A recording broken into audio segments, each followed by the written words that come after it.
Bueno, Shalom. Vamos a estudiar Yalkut Yosef, el primer libro de Yalkut Yosef, que nos habla sobre el despertar, ¿sí? El primer capítulo, el orden del día, establece una estructura espiritual y física desde el instante que abre los ojos. Los sabios estructuran este inicio no como una simple rutina, sino como una estrategia militar contra el instinto del mal. Los puntos abordados en este primer capítulo son: doblegar el impulso de seguir durmiendo y la cualidad de ser ágil, la exigencia de levantarse temprano y no dormir demasiado, el estudio de la Torá por las noches y su prolongación, la prohibición de levantarse de repente por motivos de salud, el pronunciamiento del Modeh Ani y la Netilá de la mañana, la santificación del primer pensamiento y acto del día, el deber de instruir a los niños en estas leyes desde pequeños, la interiorización de la presencia de Hashem y el refuerzo del temor al cielo, el comportamiento social, no discutir y amar al prójimo, la discreción de las buenas acciones, incluso permitiendo cambiar las palabras para evitar la presunción, el orden de las súplicas, el volumen de la voz en el rezo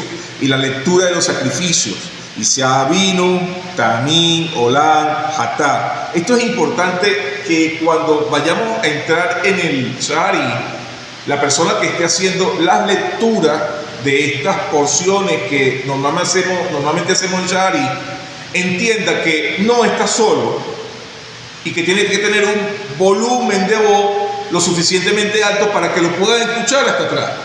Si yo bajo mi timbre de voz porque quiero hacerlo con Kavaná o no sé si de repente especulo, la persona no se siente seguro de lo que está diciendo, que no creo, porque la persona que está allí tiene mucho tiempo ya haciéndolo, pero entenderle que el volumen es importante a la hora de hacer la lectura de todas estas cosas, porque muchas veces los hermanos o no tienen el sidurín o no lo hacen con la cabana correcta, y para eso el Hassán se esfuerza en mencionar las cosas con hincapié, con fuerza. Por ejemplo, la lectura del Ketor, las leyes del Tikkun Hazor, el lamento de la medianoche.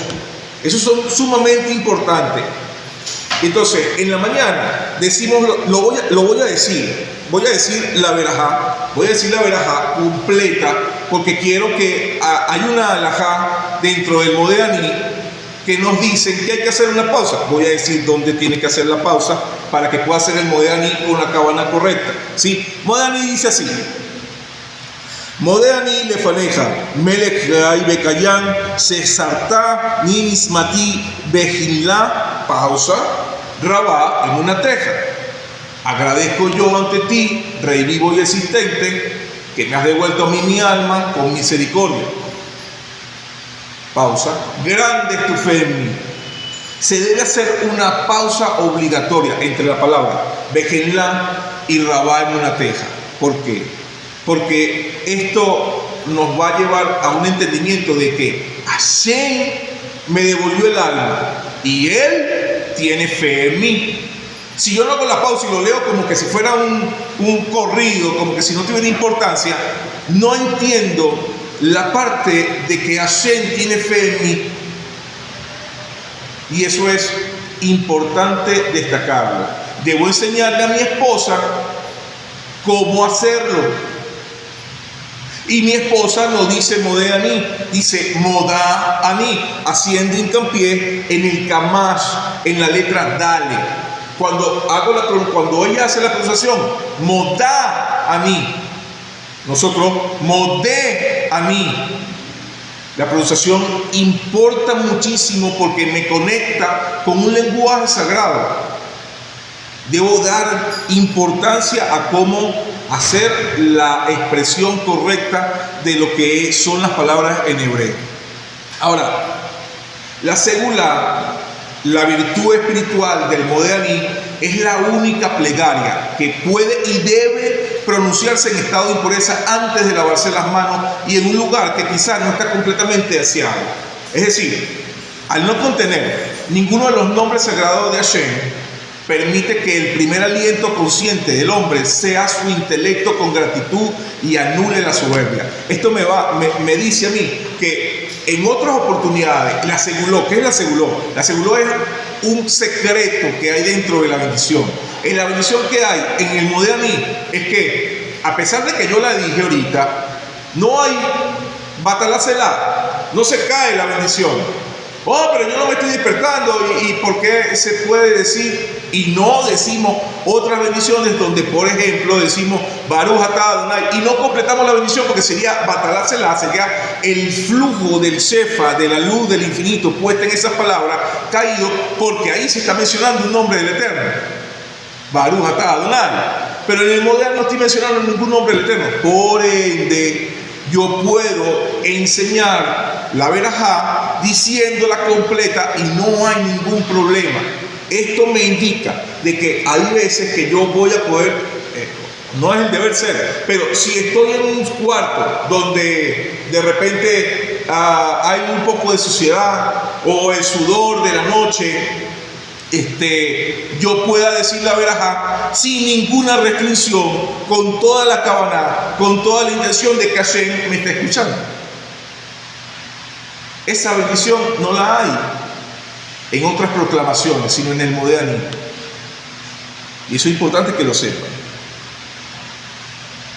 Ahora, el escenario de la madrugada. En el Talmud se presentan estas cosas: pararse en la madrugada y volverse a dormir. Si te levantas en la mañana para hacer tus necesidades con la intención de volver a dormir, no debes decir Modeaní. Esta plegaria está reservada solamente para cuando te vas a despertar definitivo, que arranque el inicio de tu jornada.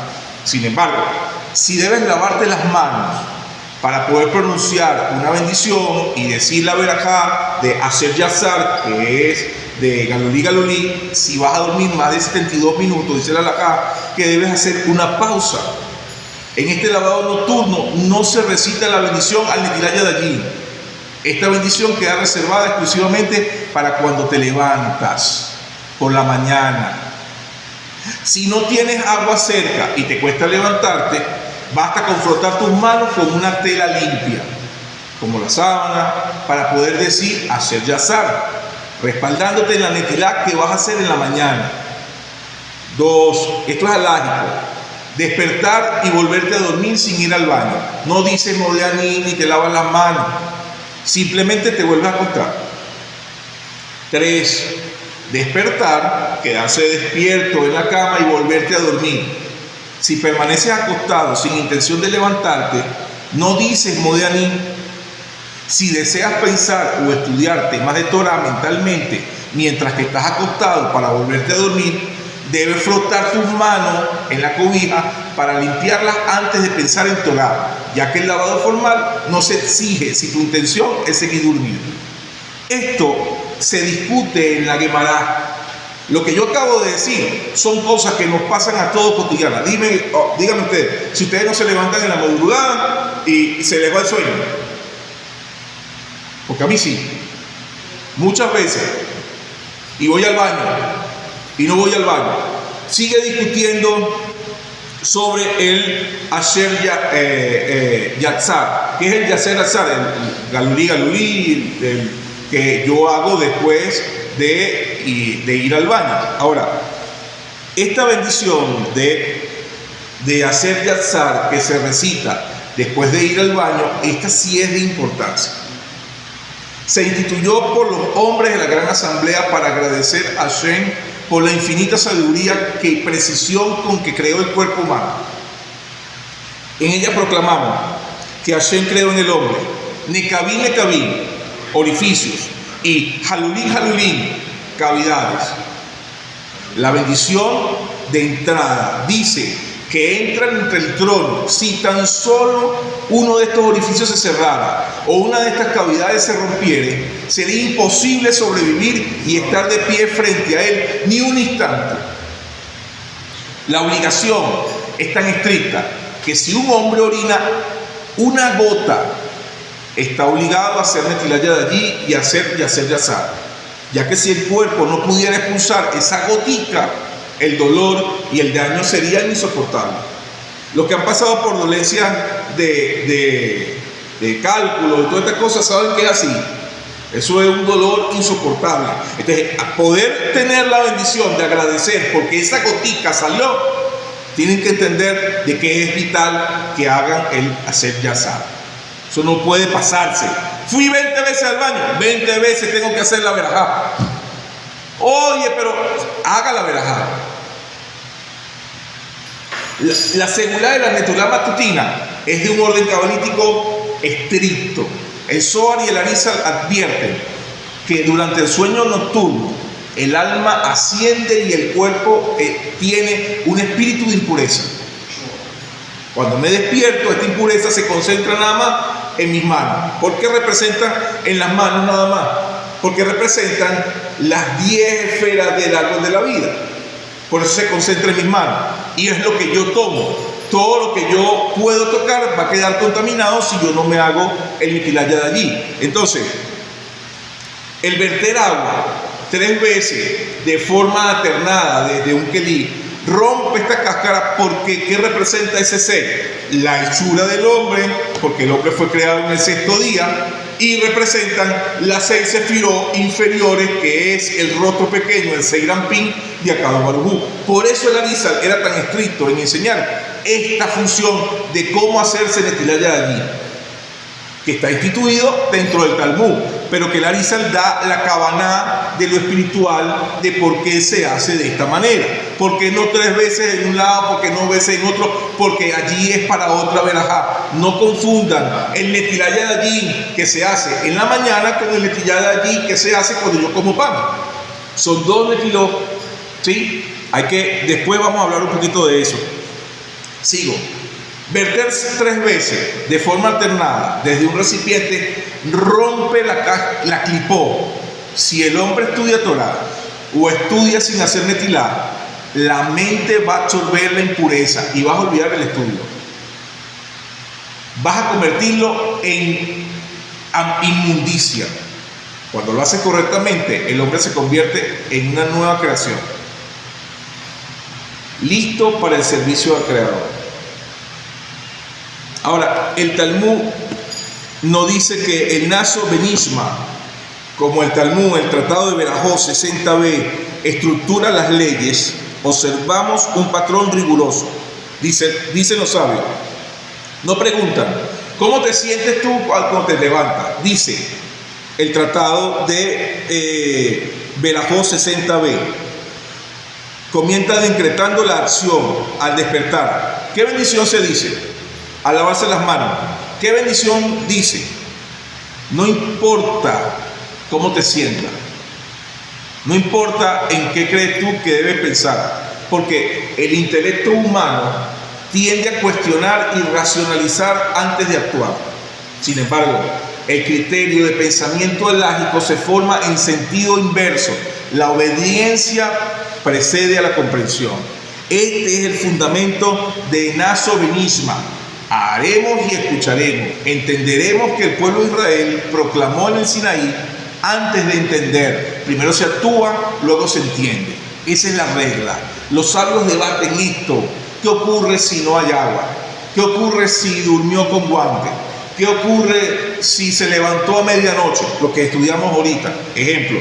Si durmiste con guante, las opiniones dictaminan que puede estudiar Torah antes de lavarse, pues la impureza no se arraigó de la misma forma.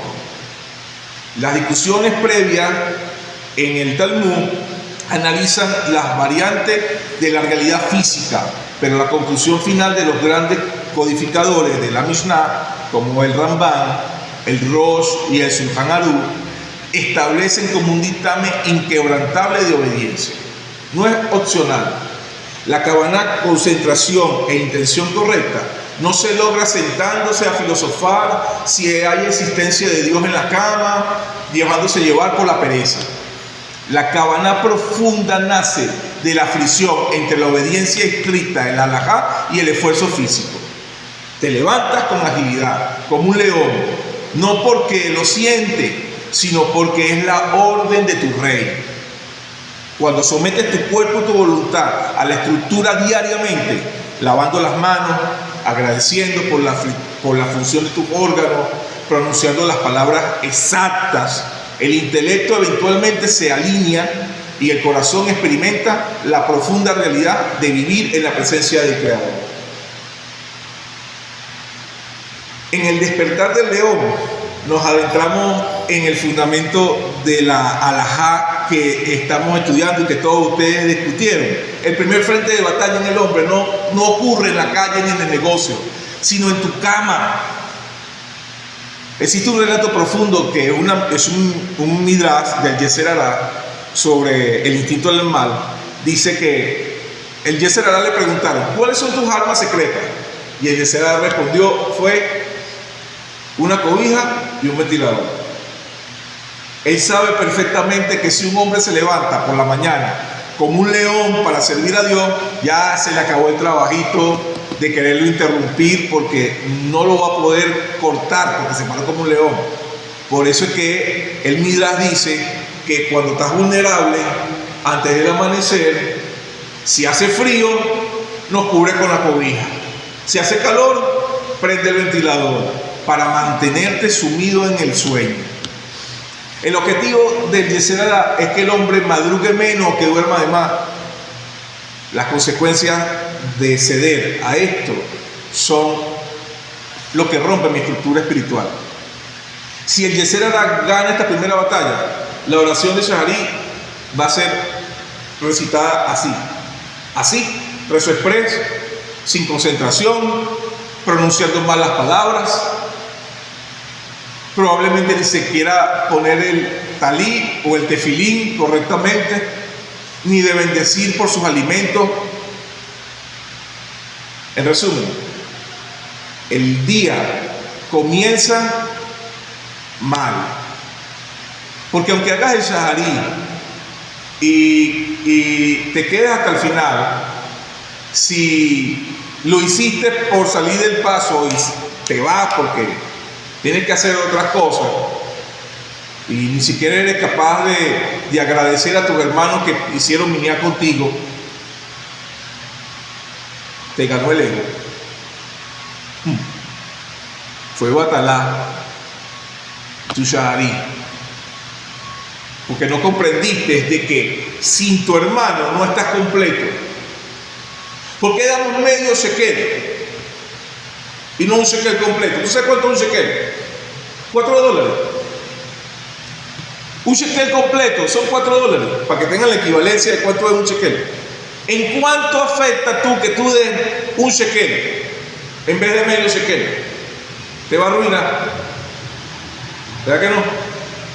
La intención correcta, el secreto del medio shekel está en que yo no soy completo en mí mismo. Yo necesito de mi hermano, yo necesito de esa otra mitad para poder estar completo.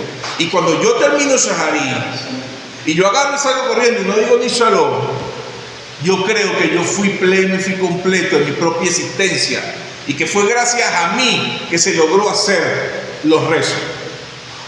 Cuando es al contrario, fue gracias a tu hermano que tú lograste tener la comunión verdadera con el Creador. Hoy hicimos algo totalmente diferente. Cuando estábamos haciendo el Tajanún, nos equivocamos. Y en el primer Kadish, que teníamos que estar parados y sentados, nos acercamos al Ejal y duramos todo el Tajanún ahí parado.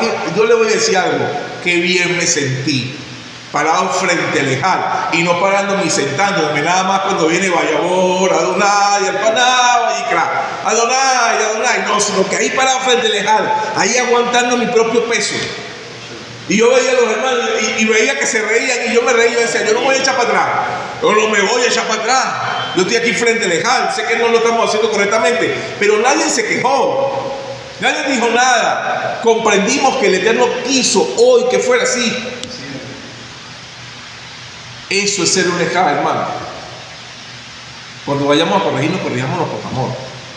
Si nos equivocamos, nos equivocamos. ¿Cuál es el problema?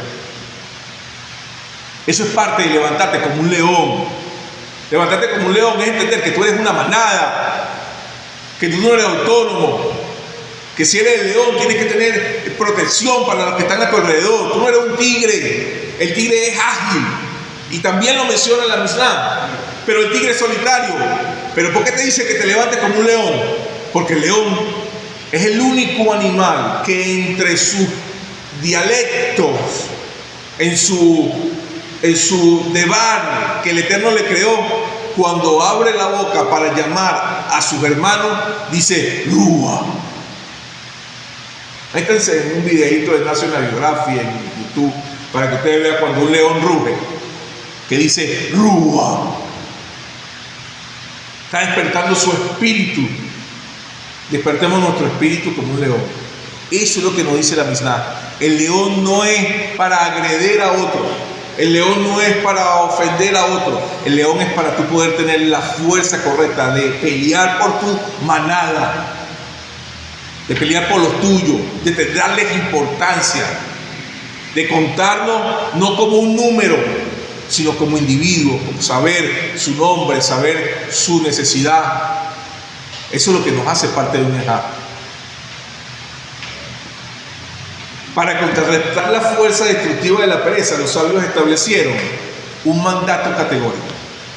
En la Mishnah del Tratado de Abó, capítulo 5, Mishnah 20, Rabbi Yehudat ben Temá instruye: sé valiente como el leopardo, ágil como el águila, veloz como el venado y fuerte como el león, para cumplir la voluntad de tu Padre que está en los cielos. ¿A qué se refiere exactamente con ser fuertes? Voy a volver a repetir con otras palabras. Nuestros sabios explican que esta fortaleza no es física, sino que reside en el corazón y la voluntad del hombre para doblegar sus impulsos. Es el acto de dominar el instinto que incita a estar cómodo. El varón debe asemejarse a un guerrero que se levanta contra su enemigo, luchando hasta establecer y tumbarlo al suelo ese ego. De esta misma manera, el hombre debe sobreponerse a su instinto, levantarse de tu sueño con la fuerza de un león, anticipándote al amanecer para hacer un servicio al Creador. La perspectiva del Arizal, el Zohar y el Arizal dicen lo siguiente: el despertar físico es la dimensión de todo el universo. Según la tradición de la Kabbalah, mientras que el hombre duerme por la noche, tu alma asciende a rendir cuenta ante el trono celestial por todo lo que hiciste el día anterior. Durante esta ausencia del alma, el cuerpo experimenta un vacío que es, como les dije antes, puesto por un espíritu de impureza. Cuando te despiertas, esta impureza se retira del cuerpo.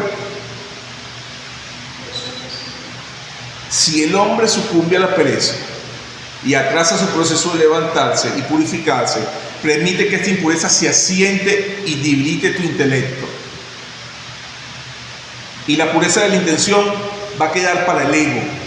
El Arizal era estricto, instruyó a los discípulos con un netilaya de allí único. El netilaya de allí, del Arizal, no era 3 veces intercalado, era 1, 2, 3, 1, 2, 3, 1, 2, 3, 1, 2, 3, 1, 2, 3, 1, 2, 3. El 3 lo multiplicaba por 3. 9 veces en cada mano. ¿Por qué el Arizal tenía esta estructura diferente del netilaya de allí?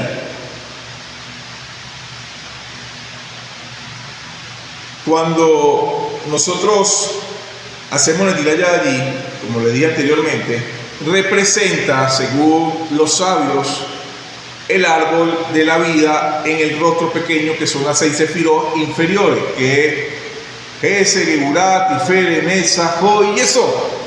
Y yo soy Malkut. Pero el Arizal quiere que tú trasciendas el mundo de la conciencia.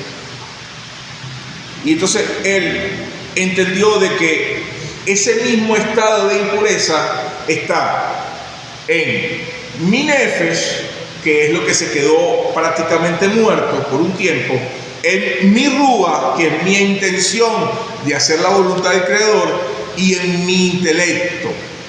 Cuando yo vierto el Netilaya allí, como dice el Arizal, en vez de 3, 9 veces cada una de las manos, haciendo 3 en cada una intercalado, yo estoy purificando lo que es mi cuerpo, lo que es mi intención y lo que es mi conciencia intelectual.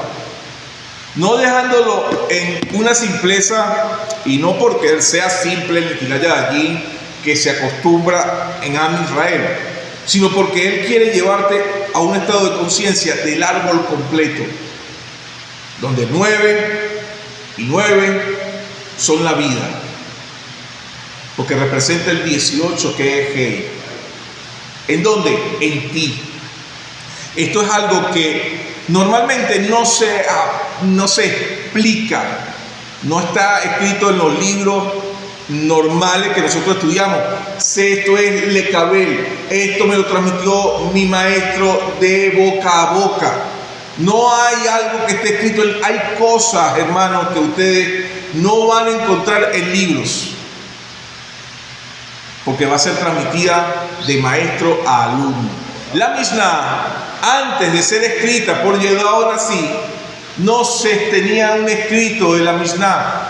Por eso los eruditos y modernos y los estudiosos académicos dicen que el Talmud no tiene nada que ver con la Torá, porque como durante muchos siglos no se escribió la Mishnah, sino que se transmitía de una forma oral, de padre a hijo, de padre a hijo, no era necesaria. ¿Por qué Yehuda Hanassi compila la Mishnah y la escribe? ¿Por qué hubo la destrucción del templo?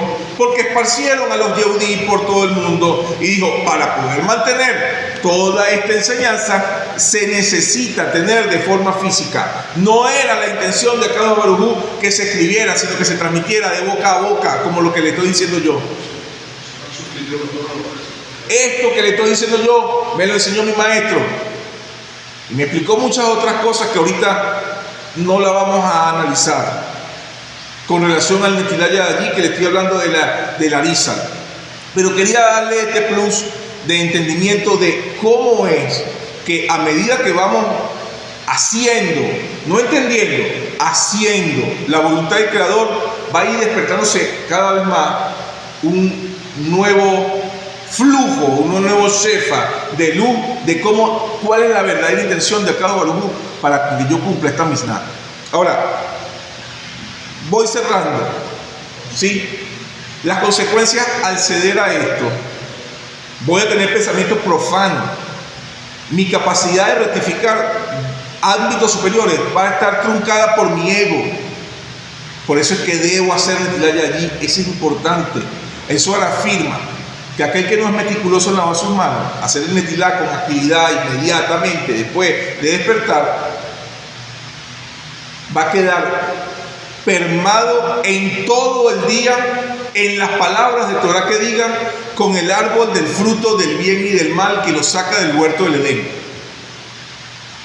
Habían 3 frutos dentro del huerto del Edén. Termino con esto. 3 frutos: el fruto de los árboles, el fruto del conocimiento del bien y el mal, y el fruto del árbol de la vida, que sabemos ahora, después que fue dado el monte Sinaí, que el fruto del árbol de vida es la Torá. ¿Sí? Hashem, ¿qué hace? Le dice al Adán, a la humanidad, le dice: puedes comer de todos los frutos. De todos los frutos que existen puedes comer.